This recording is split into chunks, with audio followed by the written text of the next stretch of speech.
Today we're going to show you how to change this saddle valve. This saddle valve this is the water line that feeds the whole house humidifier right here. So this humidifier, we have to change the feed tube inside that we saw that was broke. We're going to do that as well. That'll be another video. But for right now, this saddle valve is frozen in place. It won't spin, so I can't shut the water off. So first thing we want to do, this is a gas water heater. You can tell by the flue coming off the top, the gas line coming down to it. We want to go to the gas valve, which is down here. The gas pipe's going into the gas valve. We want to turn this to pilot. Now I'm not going to turn it off. I'm going to leave the pilot lit so I don't have to get under there and relight the pilot. But if you don't feel comfortable with that, you can surely turn the gas valve all the way to off and then reach up here. This is the gas cock. It's a valve that shuts off the gas to the water heater. You could turn this sideways so it's going either this way or this way. Sideways, that would be the off position. But just keep in mind that afterward you will have to open both valves and you'll have to relight your pilot. Then we're going to shut the water off to the water heater. That is this valve here. It is on the cold inlet side of the water heater.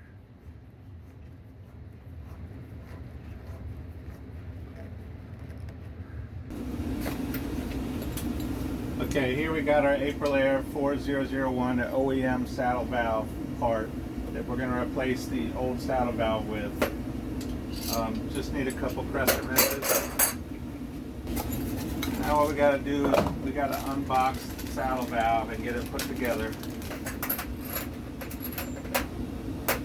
You're going to have, this is your saddle, you're going to have the part with the threaded hole in it that the valve threads down into, like so. We'll go ahead and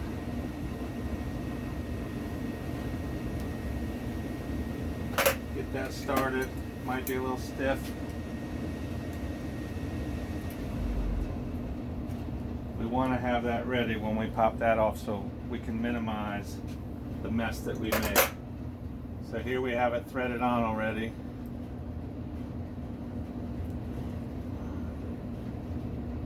Make sure the packing nut is screwed down onto the valve.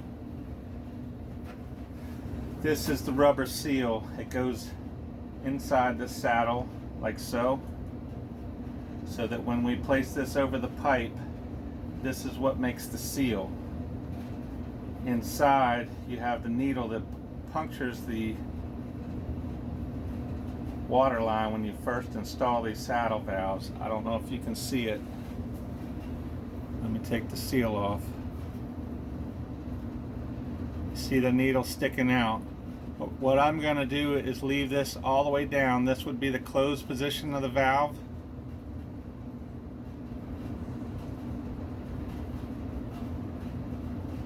I'm going to feed the rubber piece back on, so when I remove the other valve, I can simply put this needle right in the existing hole.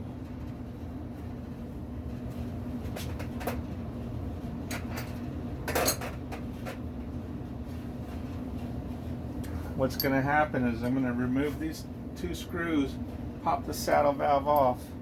We're going to use this back plate. It'll go on one side of the pipe, the other side of the pipe. Then the screw goes through and it screws into the back plate of the saddle. So I did go ahead and I opened up one hot side in the downstairs faucet to go ahead and relieve the pressure on the hot line. And what I'm going to do is remove the water line.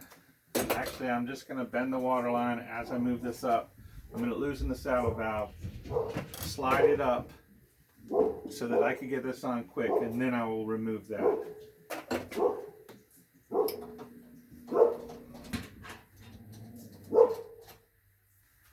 went ahead and put a rag around here to catch the water dripping.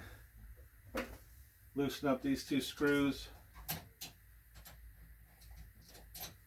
so it's loose. You can see I'm going to slide this up. I'm going to put the new one right over the hole. I hope you can see it squirt out. See the water?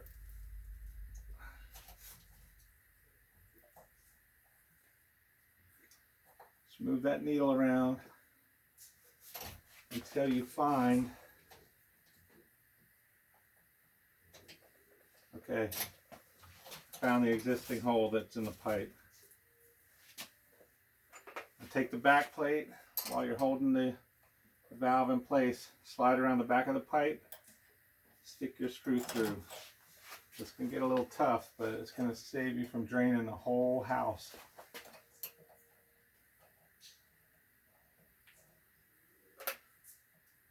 I'm going to get this first screw screwed almost all the way down so it'll hold it when I go to put the second screw in.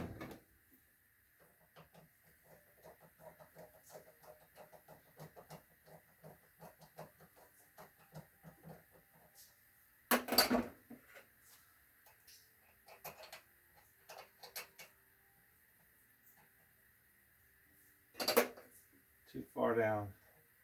Made the angle off a little bit. I can't get the second screw started. So loosen it up a little. Go ahead and get the second screw in.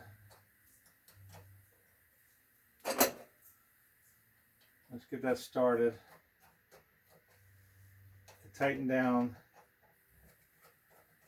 both sides till you clamp.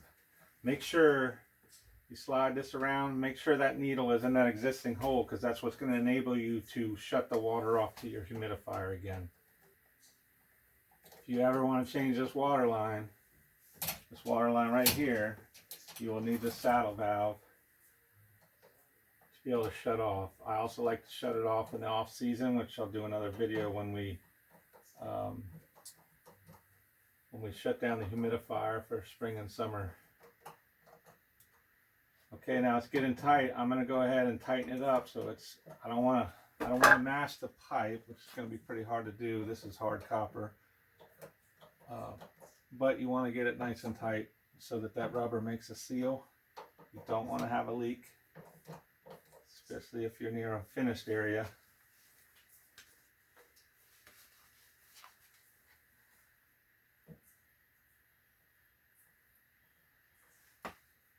Now I'm just going to unthread the valve. I want to make sure it works. I don't know if you can see it. But now I got water coming out. You shut the valve.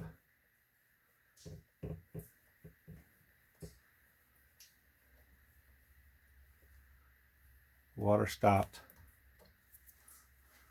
That's it. So now I'm going to take this old one. I'm going to remove the water line from it. I'm going to tighten up, slide up out of the way again. I'm going to tighten, make sure this valve is on here good before I install the water line down to this valve. And then I will remove the old valve off of the pipe and throw it away. Water line's off.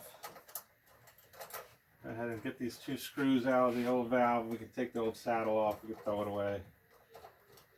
Don't think you need to save it for any reason unless you just like to collect stuff like this. It is brass. Might be able to scrap it. That's up to you. Just going to tighten the valve up.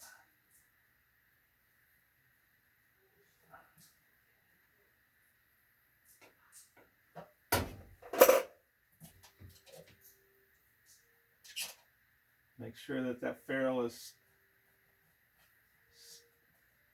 securely seated onto the valve. It makes it easier to put the compression nut on. Screw the compression nut on by hand, and then use a wrench to snug it all up. And that's it. But that's it. You can turn this off.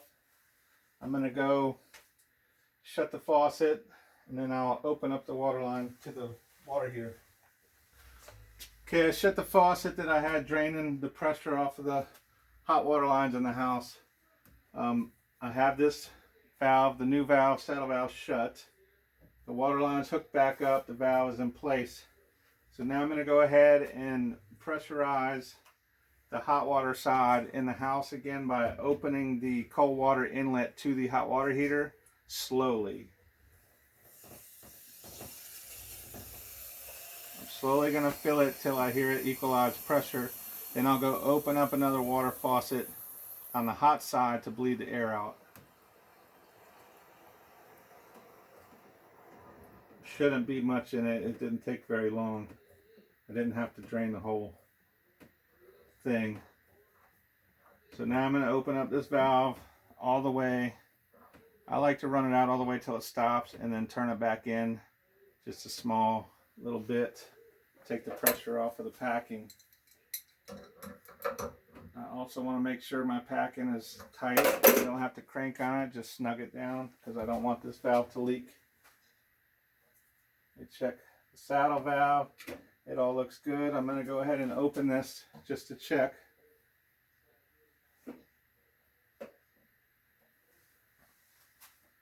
It's okay, I got a small drip from the packing, but we can tighten that. Turn. Tighten on the packing. Hopefully we can get those drips to stop.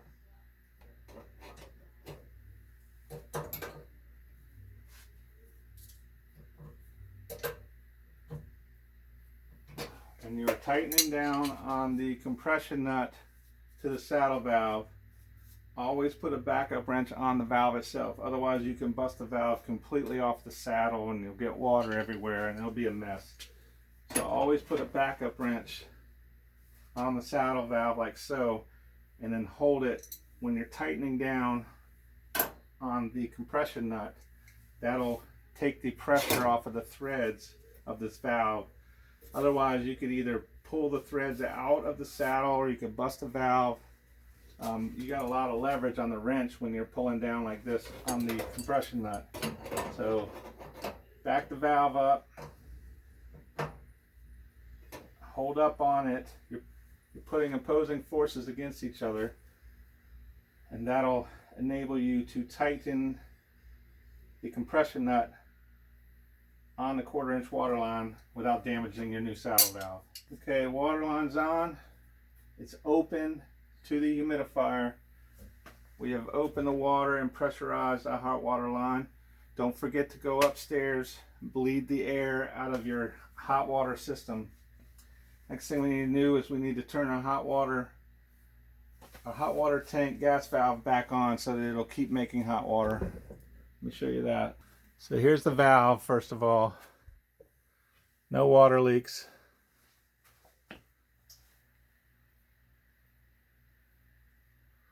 Everything's dry.